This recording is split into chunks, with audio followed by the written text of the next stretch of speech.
Hello guys, how are you? I'm Hardeep Singh. Welcome back to your own YouTube channel. IELTS updates and recent exams. For more updates related to recent IELTS exam writing test topics, listening, reading, practice test, and speaking, you got guesswork. Please guys participate in everyday listening and reading practice test to achieve your desired band score in your actual IELTS exam. Please hit the like and subscribe button. Press the bell icon for the upcoming notifications. Don't forget like, subscribe and share my YouTube channel and my Facebook page, IELTS updates and recent exams. Part 1. You will hear a conversation between a man and a woman discussing the loss of a bag on board a plane. First, you have some time to look at questions 1 to 5.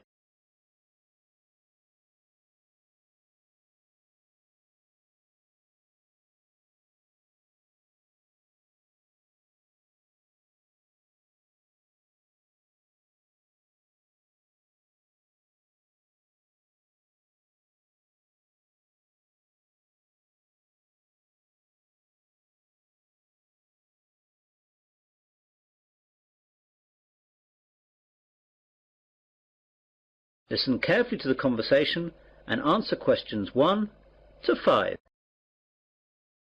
Pan Asian Airways, John speaking. Can I help you? Yes, please. I left something on one of your planes last night. I got this number from the operator. Is this the right number to call? Yes, madam. This is the right number. I just need you to tell me your name to start with so I can fill out a lost property form. Kirsty Allen. That's Kirstyanlen. Right, I've got that. Now, what happened last night? Well, I was on a flight last night from New York to London that landed at 12:30 a.m. We were delayed a while in New York, so that when we eventually landed, I was so tired that I accidentally left my handbag on the plane. Did you report this to anyone last night? No, I'm afraid not. I didn't notice until I got home, and then it was really too late to phone. Very well, madam. Let me take a few details for this form, and I'll see what I can do. OK, so the name is Kirsty Allen. And what's please? 48 Wyndham Road, Richmond. The postcode? R16GH7. Good, I've got that. Now, your telephone number? Well, my home number is 020-8927-7651, and my mobile is 07754-897-432. I'm sorry, I didn't catch the second one. What was the mobile again? 07754-897-432. Thanks. Now, do you know the flight number of the plane you were on last night? Oh yes, hang on a second. I've got my boarding pass stub right here. The flight number was PA356. No, I'm sorry, PA365. That's it, 365. And does the boarding card stub say what seats you had? Oh yes, it was E6. And you said that it was New York to London Heathrow. Is that right? Yes, that's right. Before the conversation continues, you have some time to look at questions 6 to 10.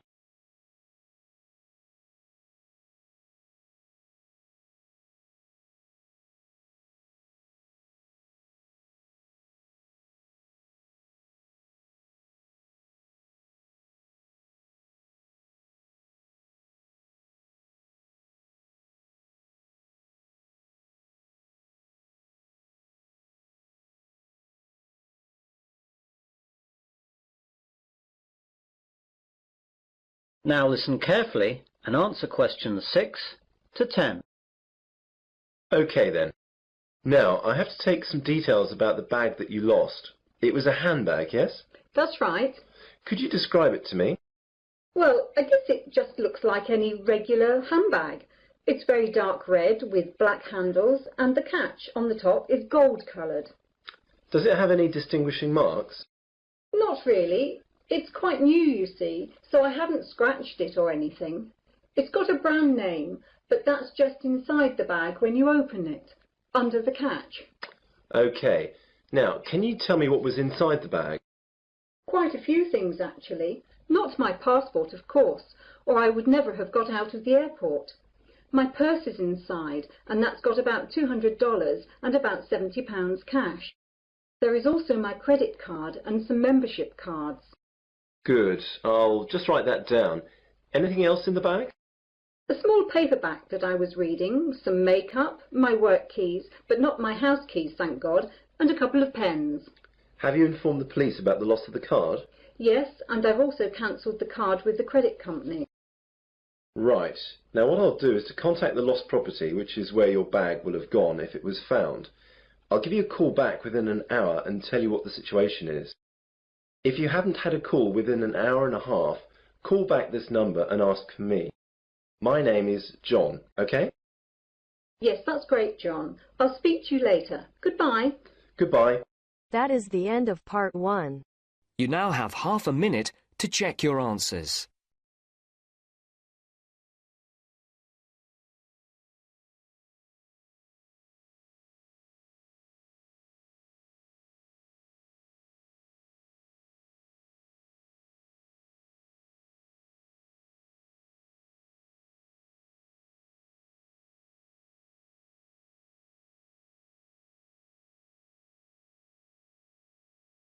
Now turns to part 2. You will hear a man giving a welcome speech to new students at the University of Westley. First, you have some time to look at questions 11 to 14.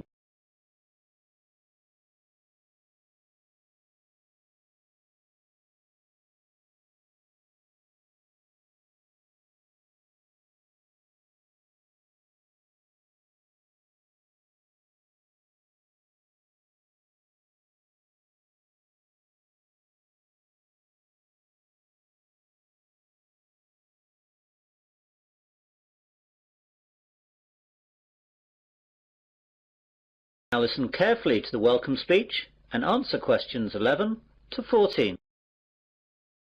Hello and good afternoon.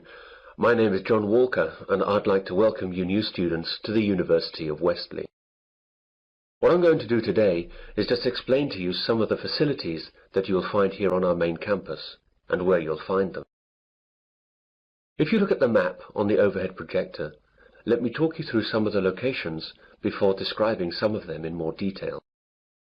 Well, at present we're in the university's main lecture hall. If you go out of the main front entrance, then you will see opposite across the car park the entrance for the focal point of a lot of university life for most students. This is, of course, the Students' Union. About 150 yards on the left of the Union, as you look at it from here, is another focal point for the students, though not as popular as the Union, the University Library. Behind the library is the main university refectory, where many students eat both lunch and dinner. On the other side of the Union is the college chapel, and behind that there is a small hall of residence. There are 3 other halls of residence behind the Students' Union. Behind the hall that we're in now is the sports hall and grounds, and either side of us are academic departments with lecturers' offices, lecture halls, and various labs. You'll find it all a bit confusing at first, but you'll get to know your way around fairly quickly. You now have some time to look at questions 15 to 20.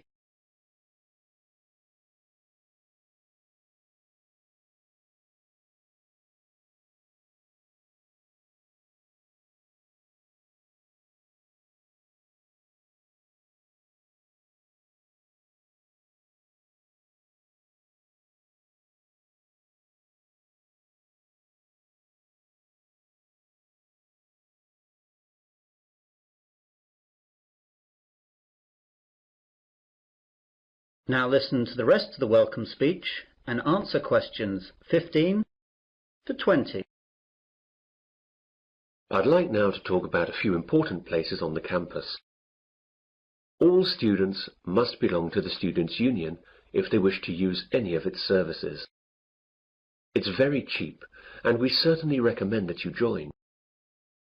The Union provides a bookshop covering all the course books at the university, plus lots of other titles for a range of interests. You can eat and drink at the Union. There is a Fat Phillips on the ground floor, serving a wide range of fast foods and drinks. Then there is the main Union bar up on the first floor. This is where the Union parties, dances and balls are held. And there's a pizza corner where cheap, large pizzas can be served up in a few minutes. Other areas that will be of interest to students are the welfare office, the travel office, and the club's office. The club's office will get you in touch with all the clubs that are part of the Students' Union. These clubs vary from football to drama to potholing to beer drinking. There really is something for everyone. The Union opens up at 8 a.m. every day and closes at 12 midnight, unless there are any functions going on later. I'd like to move on to the library now. This is where a lot of you will, I hope, be spending a lot of time over the next 3 or 4 years, working and doing research. Of course, this isn't as exciting as the social aspects of university life, but of course, it really is the main reason that you are all here. I therefore urge you to get over there as soon as you can, as you have to register, and then you can have a look around. During the first 2 weeks of the academic year, that is, now, there are tours every 2 hours aimed at familiarizing new students to all the services that the library offers. The library is open from 9 a.m. to 9 p.m., though it stays open later during final exams. As I said earlier, the refectory is behind the library. The refectory offers a range of cheap meals at lunchtimes and in the evenings. It's open from 12 noon to 3 p.m. for lunch, and from 6 p.m. to 8:30 p.m. for dinner. They try to offer a variety of food, from favourites to healthy options to ethnic foods, and there's always a choice for vegetarians and vegans. The University Sports Hall is one of the most used buildings at the university. To use the hall or the grounds, you must be a member of the Athletic Union, which is part of the Students' Union. Again, this costs very little and will allow you to use all university sports facilities, represent university teams, and it fully insures you during your membership of the Athletic Union. This is really excellent value. For departments and academic facilities, there isn't enough time to go through all of them, but your respective departments should furnish you with maps and information that will satisfy your needs. For all services offered at the university, I recommend that you purchase a Discount Plus card. This card costs £50 and lasts for the academic year. It will then give you discounts on all services at the university. For instance, a £4 meal at the refectory would be reduced to £2.50. It will also give you free usage of the late-night minibus that the university runs to places off campus, which normally costs £1. You can see that it wouldn't take very long to make it worthwhile. The cards can be bought at the Students' Union. Well, that's what I have to say for the moment. Now, are there any questions? That is the end of part 2. You now have half a minute to check your answers.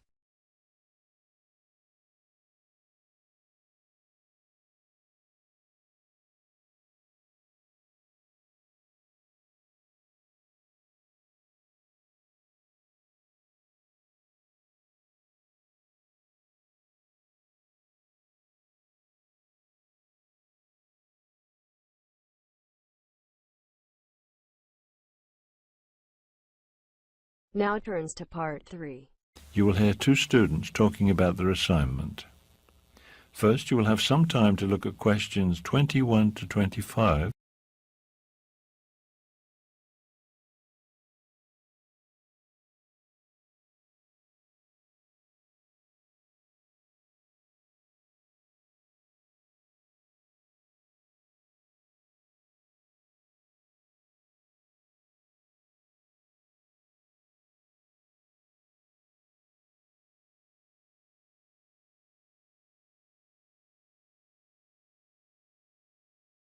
Now listen carefully and answer questions 21 to 25. Have you decided what you're going to write your paper on? The one for Professor Anderson's class? The topic is transportation, right? I've been thinking about writing about bicycles as a way to solve our transportation problems. Really? I usually think of bicycling as a sport or recreational activity. Around here, that's what most people think. But in some parts of the world, bicycles are an important form of transportation for many people. I think we have a lot to learn from them. So, what are you going to say in your paper? I'm not sure. Maybe you can help me figure some of it out. Sure. Okay, well, I'd say if you want to persuade people to use bicycles more often, you have to start by thinking about the advantages and disadvantages. You're right. Let's see. Well, I think the advantages are obvious. First, bicycling is good for your health. Yes, that's true. And another thing is that bicycles are a lot cheaper to use than cars. Or any other form of transportation when you think about it. You don't have to pay a fare every time you ride your bike, like you do when you take the bus or the train. Okay, another one is that bicycles don't cause pollution like cars and buses do. Yeah, that's a really important one. Bicycles are a clean form of transportation.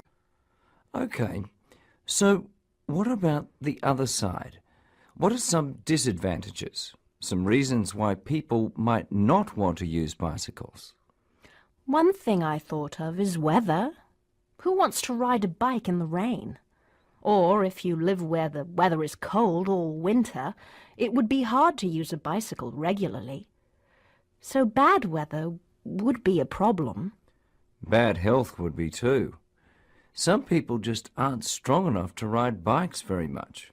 You have to be in good shape. Yes, especially if you live far from your job or wherever you have to go. So that would be another problem. Distance. It's difficult to ride your bike if your trip is a long distance. Before you hear the rest of the conversation, you have some time to look at questions 26 to 30.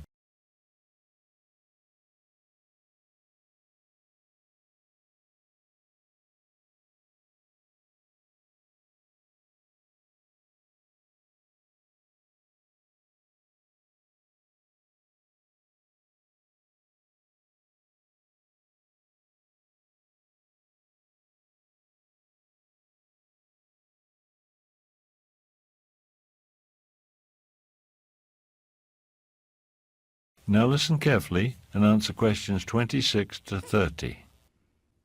Okay, so using a bike might not work for everyone, but for a lot of people it would. How can people be encouraged to use bikes for transportation? I think there's a lot cities can do. I think the biggest thing is making bicycle lanes on roads. It's really dangerous riding a bike where there's a lot of traffic, so special lanes just for bicycles would make things a lot safer. That's a great idea. Yeah, they already do that in some cities. And another thing is to make safe places for people to leave their bikes. I mean, like at subway stations. A lot of people ride to the subway station and then take the subway to work. They need a safe place to lock up their bikes all day so they don't get stolen. That seems important. Yes. And another thing I've read about is maps. Some cities provide bicycling maps that show all the good routes. They show people how easy it is to get around by bike. Okay, but what about equipment? Don't you need a lot of special stuff to ride a bicycle? I don't think so. For safety, you should wear a helmet. And at night, you should have lights or wear reflective tape so cars can see you. For comfort, you need light clothes and waterproof clothes when it rains. But that's all I can think of. Really, it's easy and inexpensive to get started riding a bike. I think you'll write a great paper. You've already persuaded me to get a bike. That is the end of part 3. You now have half a minute to check your answers.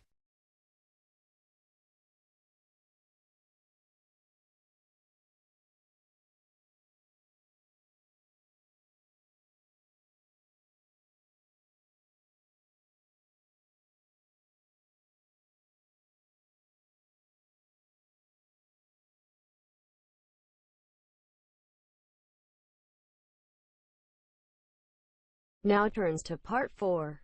You'll hear a professor explaining an assignment to the class.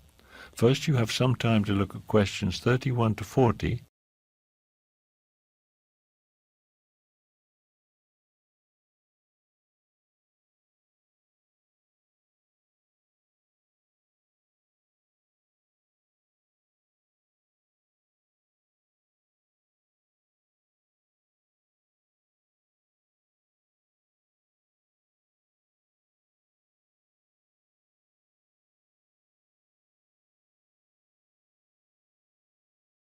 Now listen carefully and answer questions 31 to 40. Good afternoon, everyone. Today, we'll talk about the most important assignment you'll do in this class, which is write a research paper. I'll start by going over the process step by step so you'll know exactly what I expect of you. All right, let's begin at the beginning. The first step is to choose a topic. I have a list of suggested topics related to the content of this class, and I'd like you to look over it to find a topic that interests you.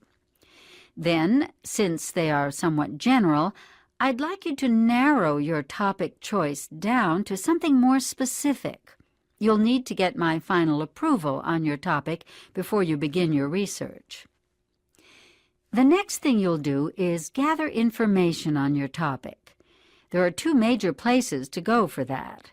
At the library, you'll have reference books and other types of books available, as well as journals, magazines, and newspapers. Don't forget to look at atlases and other similar sources, too. They contain a lot of useful information. Then, of course, there is the Internet, where you'll find online journals and newspapers, as well as online encyclopedias and much more. After you have gathered some information and had the chance to start thinking about your topic, the next step is to write a thesis statement. This is a critical part of the process because the bulk of the paper will be about using your information to defend your thesis statement. I will be happy to help you with this and actually with any other part of your writing process if you need it. Now then, let's say you have your thesis statement and you have your information. How do you get started writing? It can seem overwhelming with all your ideas and notes floating around. Writing an outline will help you to start getting focused. Make sure your outline includes 3 important things. First, your introduction, where you state your thesis. Then the body, which is the bulk of the paper and where you make the arguments to support your thesis. And finally, the conclusion. Here you'll restate your thesis and summarize your arguments. So now that you have your outline, you can start organizing your notes. Organize them according to the outline. As you go along, you'll start seeing what information is important to emphasize, what information you may actually not want to include, what you need to find out more about, etc. So organizing your notes helps you understand your information better and start to analyze it. The next step is to write your first draft. If you have developed a good outline and organized your notes well, then this should not be too difficult. Following your outline, present your information and analysis of it. Then, of course, the next thing to do is revise your draft. Read it over carefully, checking to make sure that you have explained your ideas clearly and presented your information correctly. You may want to reorganize some of your information at this point, too. Finally, you'll type your final draft on the computer. Make sure that you check it for punctuation and spelling errors before you hand it in. Okay, that's a general outline of how to go about writing a research paper. Now let's talk about the proper format for footnotes and bibliographic entries. That is the end of part 4. You now have half a minute to check your answers. So guys, don't forget like, subscribe and share my YouTube channel and my Facebook page, IELTS updates and recent exams. For more updates related to recent IELTS exam writing test topics, listening, reading, practice test, and speaking you cut guesswork. Please guys participate in everyday new IELTS listening and reading practice tests to achieve your desired band score in your actual IELTS exam. For more IELTS material, visit my official website www.ieltsupdatesandrecentexams.com. The link is given below in the description. If you need PDF files of latest IELTS material, then please join my Telegram channel. So guys, please write your score below the comment section. Again, thanks for listening. God bless you all guys. Stay tuned, stay safe.